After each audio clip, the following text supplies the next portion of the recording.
Prosecutors warned president's ex-campaign manager has history of deceptive and misleading conduct and wealth and connections to escape justice. Paul Manafort leaves the U.S. District Court on Monday. Brendan Smilovsky at Getty. One-time Trump campaign chairman Paul Manafort keeps 3 U.S. passports with different identification numbers and submitted 10 passport applications in as many years, the Office of Special Counsel Robert Mueller disclosed in a new court filing on Tuesday, arguing that Manafort poses a significant flight risk.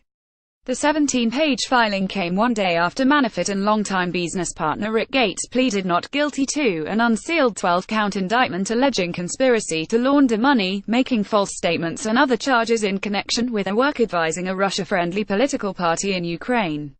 In the first criminal allegations to come from probes into possible Russian influence in U.S. political affairs, prosecutors pressed their case against the 2 defendants, who face a hearing Thursday to set bail terms. A U.S. magistrate on Monday put the men on home confinement pending that hearing after Manafort, 68, pledged to pay a $10 million penalty and Gates a $5 million one if they failed to appear. Prosecutors argued in the new filing that they pose a risk of flight based on a history of deceptive and misleading conduct, the evidence against them, and their wealth and foreign connections. The incentive to flee is even stronger for a defendant such as Manafort, who is in his late 60s, the government observed, noting that he faces a recommended sentence of about 12 to 15 years in prison if convicted, and Gates 10 to 12 years, not counting related frauds. In addition to noting Manafort's unusual acquisition of numerous U.S. passports, indicative of his travel schedule, prosecutors Andrew Weissman, Greg Andres and Kyle Freeney expanded on their argument Monday, citing the government's difficulty in ascertaining Manafort's wealth. Manafort's financial holdings are substantial, if difficult to quantify precisely because of his varying representations. The full extent of his assets is unclear, they said.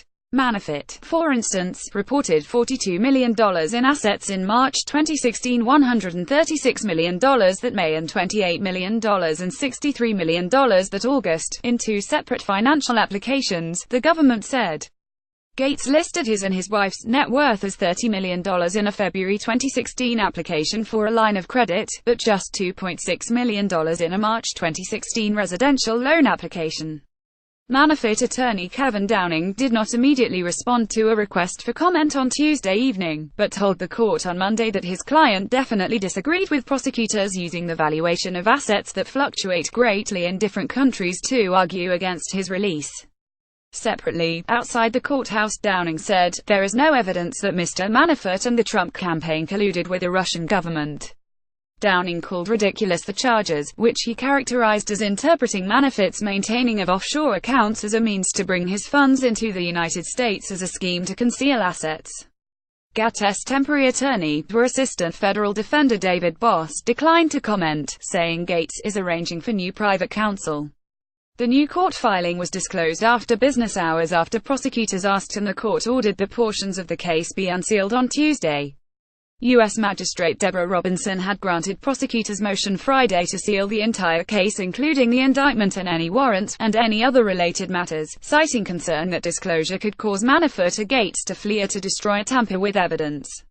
The Washington Post. More about Donald Trump, Russia, Paul Manafort, Robert Mueller, FBI. Reuse content. We use cookies to enhance your visit to our site and to bring you advertisements that might interest you. Read our privacy and cookie policies to find out more.